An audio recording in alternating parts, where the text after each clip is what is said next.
성경 말씀 사도행전 14장 8절에서 18절입니다. 루스드라에 발을 쓰지 못하는 한 사람이 앉아 있는데 나면서 걷지 못하게 되어 걸어본 적이 없는지라. 바울이 말하는 것을 듣거늘 바울이 주목하여 구원받을 만한 믿음이 그에게 있는 것을 보고 큰 소리로 이르되 내 발로 바로 일어서라 하니 그 사람이 일어나 걷는지라. 무리가 바울이 한 일을 보고 루고니아 방언으로 소리질러 이르되 신들이 사람의 형상으로 우리 가운데 내려오셨다 하여 바나바는 제우스라 하고 바울은 그 중에 말하는 자이므로 헤르메스라 하더라. 시외 제우스 신당의 제사장이 소와 화환들을 가지고 대문 앞에 와서 무리와 함께 제사하고자 하니 두 사도 바나바와 바울이 듣고 옷을 찢고 무리 가운데 뛰어들어가서 소리질러 이르되 여러분이여 어찌하여 이러한 일을 하느냐. 우리도 여러분과 같은 성정을 가진 사람이라. 여러분에게 복음을 전하는 것은 이 헛된 일을 버리고 천지와 바다와 그 가운데 만물을 지으시고 살아계신 하나님께로 돌아오게 함이라. 하나님이 지나간 세대에는 모든 민족으로 자기들의 길들을 가게 방임하셨으나 그러나 자기를 증언하지 아니한 것이 아니니 곧 여러분에게 하늘로부터 비를 내리시며 결실기를 주시는 선한 일을 하사 음식과 기쁨으로 여러분의 마음에 만족하게 하셨느니라 하고 이렇게 말하여 겨우 무리를 말려 자기들에게 제사를 못하게 하니라. 아멘. 사도행전 13장과 14장은 사도 바울의 제1차 선교 여행지를 기록하고 있습니다. 그러니까 사도행전 13장 이 수리아 안디옥에서 바울과 바나바는 성령의 보내심을 받아 선교사로 파송을 합니다. 그래서 첫 번째로 간 지역이 구브로에 갑니다. 근데 그 구브로의 서기오 총독이라는 사람에게 바울이 복음을 증거하는데 그 서기오 총독 옆에는 엘루마라는 마술사가 있어가지고 도대체 이 사람 때문에 안 되는 거예요. 그래서 사도 바울이 예수의 이름으로 그 마술사에게 명령해서 마술사가 눈을 잃어버려요. 즉 갑자기 맹인이 되게 되는 거예요. 이 사건으로 말미암아 서기오 총독이 예수를 영접하게 됩니다.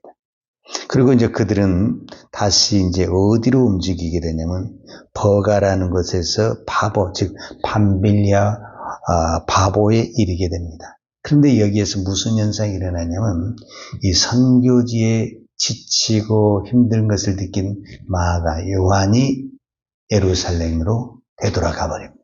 그러니까 팀에서 어느 일부분이 떨어져 나가는 이런 분열의 현상이 드러났다라고 볼 수가 있죠. 그럼에도 불구하고 바울과 바나바는 선교를 중단하지 않냐고 더 내륙으로 들어가 비시디 안디옥에 들어가게 됩니다. 이 비시디 안디옥에서 안식일날 바울이 설교를 했는데 성령의 역사로 폭발적인 부흥의 역사가 일어나게 됐습니다. 그러다 보니까 당연히 또 유대인들이 이거를 시기해서 어떻게 했냐, 세상의 권력과 힘을 동원해서 바울과 바나바를 쫓아버렸습니다. 여기서 쫓임을 당했을 때 바울과, 이게 참 중요합니다. 바울과 바나바가 선교를 중단했다. 그러면은 이거는 이제 말 그대로 신앙이 무너지는 겁니다. 그런데 다른 지역으로 가서 또 복음을 전했다라는 것은 전혀 그들과 상관이 없이 사명을 감당했다라고 볼 수 있는데 이 비시디 안디옥에서 이고니오로 왔습니다. 자, 이고니오 와서 또 안식일에 설교를 하는데 또 수많은 사람들이 옵니다. 그런데 이 유대인들이 또 여기까지 또 쫓아와가지고 이번에는 어떻게 했냐면 믿지 않는 유대인과 이방인들을 선동을 해가지고 돌을 들어서 바울을 죽이려고 합니다. 그러니까 또 어쩔 수 없이 바울과 바나바가 어디로 또 피신을 하게 되냐면 루스드라로 피신을 하게 됩니다. 이제 오늘 본문이 루스드라에서 일어난 사건입니다. 루스드라에서 또 복음을 증거했는데 거기서 어떤 사람을 만나게 되냐면 나면서부터 걷지 못한 우리로 말하면 장애를 받는 이 사람을 만나게 됩니다. 근데 이 사람이 바울이 설교를 할 때 열심히 듣는 겁니다. 이 복음을 듣으면서부터 믿음이 생겨난다고 그러잖아요. 열심히 들으니까 딱 바울이 보니까 이 사람이 복음을 받아들이고 말씀을 믿는 거예요. 그래서 오늘 성경에 보니까 14장 9절에 바울이 말하는 것을 듣거늘, 즉 8절부터 읽어야 되겠네요. 루스드라에 발을 쓰지 못한 한 사람이 앉아 있는데 나면서 걷지 못하게 되어 걸어본 적이 없는지라 바울이 말하는 것을 듣거늘 바울이 주목하여 구원받을 만한 믿음이 그에게 있는 것을 보고 큰 소리로 이르되 내 발로 바로 일어서라 하니 그 사람이 일어나 걷는지라. 할렐루야. 오늘 놀라운 기적이 또 일어나는데 그게 뭐냐면 이 복음을 듣는 가운데 한 사람이 그것을 믿었다 그러면 그 말씀을 믿었다 그러면 그 말씀을 믿음으로 말미암아 무슨 현상이 일어나냐? 나면서부터 걷지 못한 이 사람이 걷게 되는 이건 하나의 표적이고 기적이 일어났다라는 거예요. 자, 이 기적의 사건이 일어남으로 말미암아 이 루스드라에 온 사람들이 소동이 일어났는데 무슨 소동이 일어났냐면 바울과 바나바를 신으로 착각을 하게 되는 거예요. 그래서 이제 루스드라에 있는 사람들이 신이 인간의 모습으로 우리 가운데 오셨다고 그래가지고 신전에서 이제 이 사람들을 위한 제사를 드리려고 하는 거예요. 그러니까 이제 바울과 바나바 입장에서는 또 기가 찬 현상이 나타나는 거예요. 이게 이제 무엇과 비교를 해야 되냐면은 사도행전 3장에서도 이 똑같은 사건이 일어났거든요. 사도행전 3장에서 베드로와 요한은 성전에 기도하러 가다가 나면서부터 안진뱅이를 나사렛 예수 이름으로 치료를 했어요. 그랬을 때 많은 사람들이 그때만 해도 베드로 요한을 쫓아왔을 때 내 힘으로 한 것이 아니라 너희들이 죽인 예수 그리스도가 했다. 이렇게 이제 했는데 이 사람들은 아예 그냥 이 바울을 오늘 12절에 보면 바나바를 제우스라 하고 바울을 구중에 말하는 자이므로 헤르메스라 하더라. 그러니까 그들이 섬기는 신이 제우스고 헤르메스 신인데 그 신으로 생각을 하는 거예요. 누구를? 바울과 바나바를. 그러니까 바나바 이 바울 입장에서는 기가 찬 거예요. 지금 이런 우상을 섬기지 말게 하기 위해서 복음을 전했는데 지금 그들이 신입교가 돼가지고 지금 그 두 사람을 위해서 제사를 드린다고 13절에 보면 시의 제우스 신당, 이 말은 무슨 말이냐면 옛날 성경에 즉 개역 한글에는 성박이라는 거예요. 우리가 보통 시외, 시내 그러잖아요. 그러니까 시의 제우스 신당, 신당이 즉 성당 밖에 있는데 그때 이제 제사장이 그 소와 하안을 데려다 놓고 무엇을 하냐면은 제사를 드리겠다는 제사를. 그러니까 이제 이 사건을 한 이 두 사도, 즉 바나바와 바울이 난리가 난 거예요. 그래서 14절에 보면 두 사도 바나바와 바울이 듣고 옷을 찢고 무리 가운데 들어가서 소리를 지르며 이제 우리도 당신과 똑같은 사람이다. 이것을 못하기 위해서 했다는 말이 15절의 내용입니다. 이르되 여러분이 어찌하여 이런 일을 하느냐? 우리도 여러분과 같은 성정을 가진 사람이라.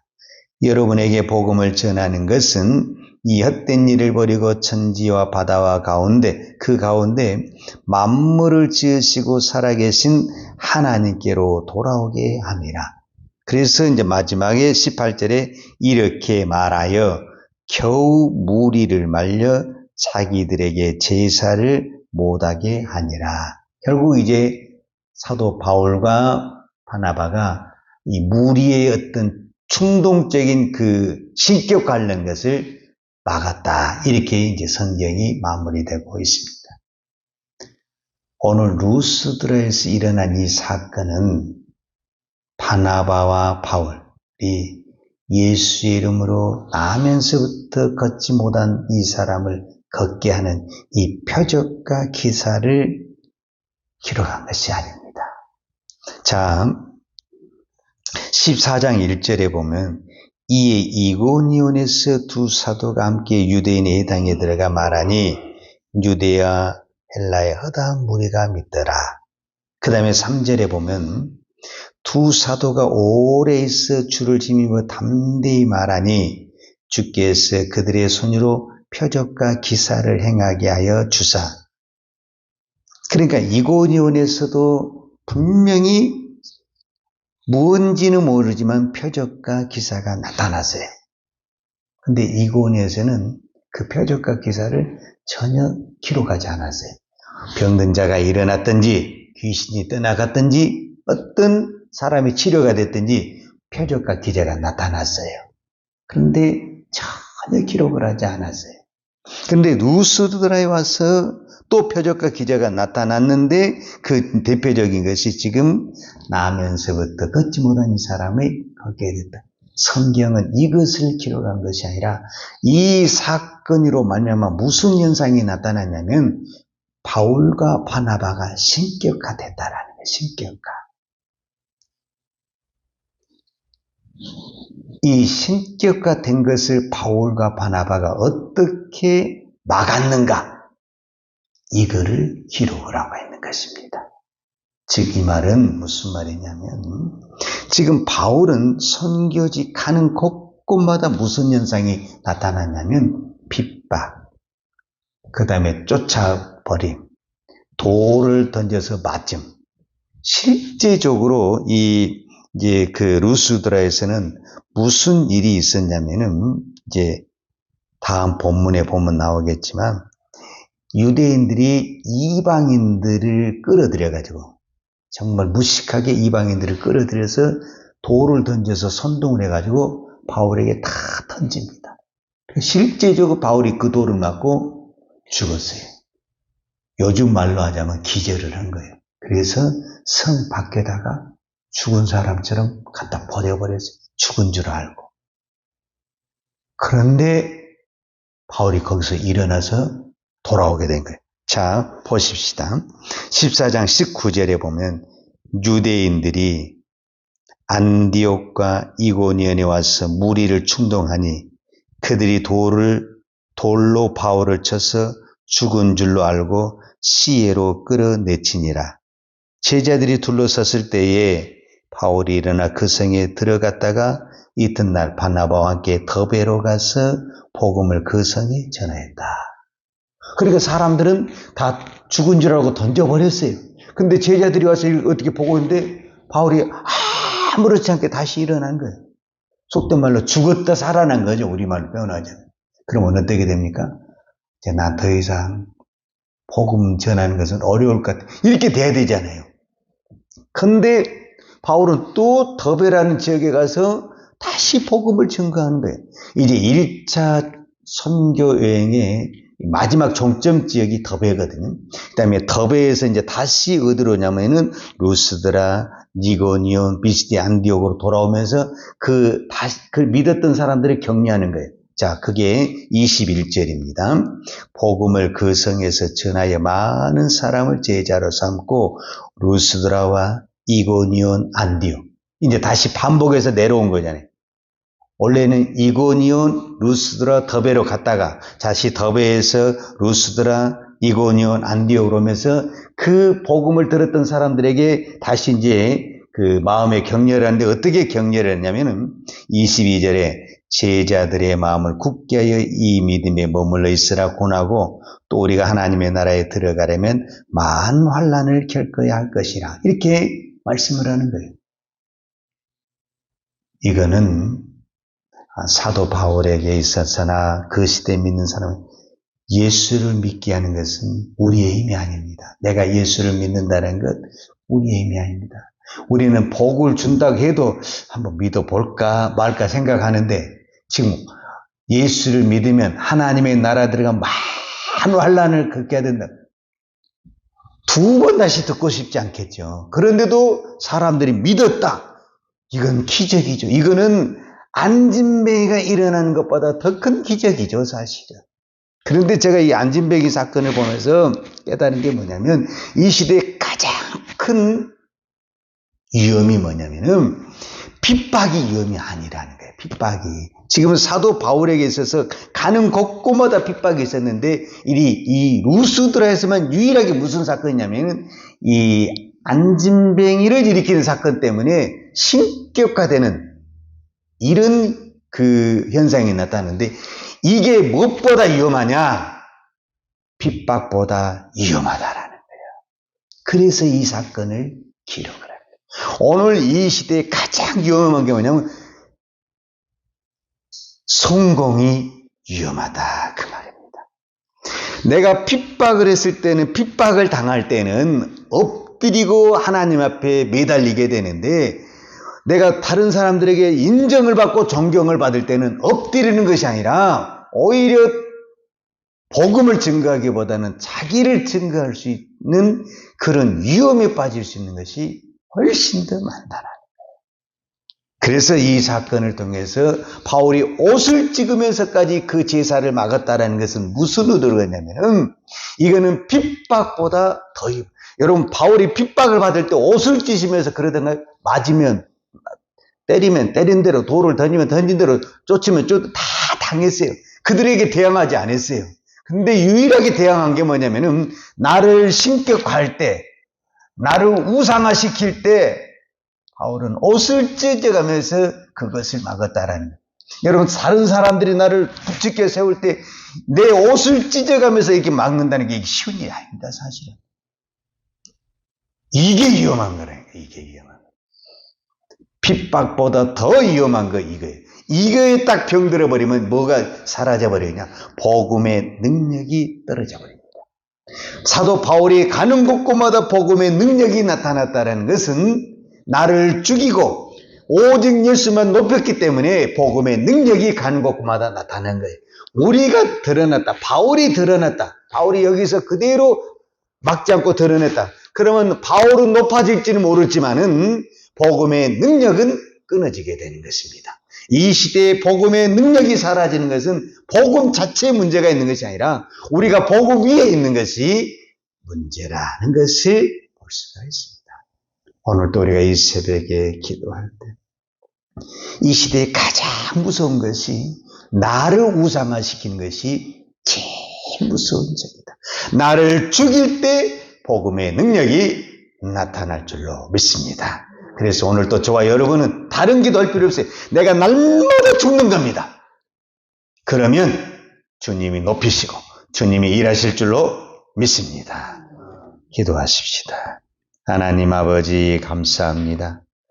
오늘도 이 새벽에 나를 부르시는 것은 하나님이 나를 통해서 하나님의 일을, 하나님의 복음을, 하나님의 이름을 증거하라는 하나님의 뜻이 있는 줄로 믿습니다.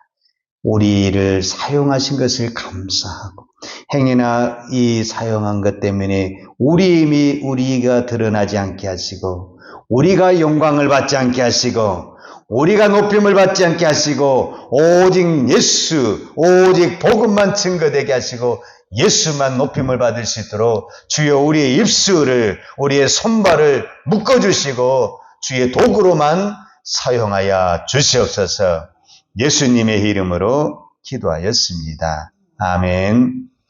요한은 내게 복을 주시고 너를 지키시기를 원하며 요한은 얼굴로 내게 비추사 은혜 베푸시기를 원하며 요한은 얼굴을 내게로 향하여 드사 평강 주시기를 원하노라.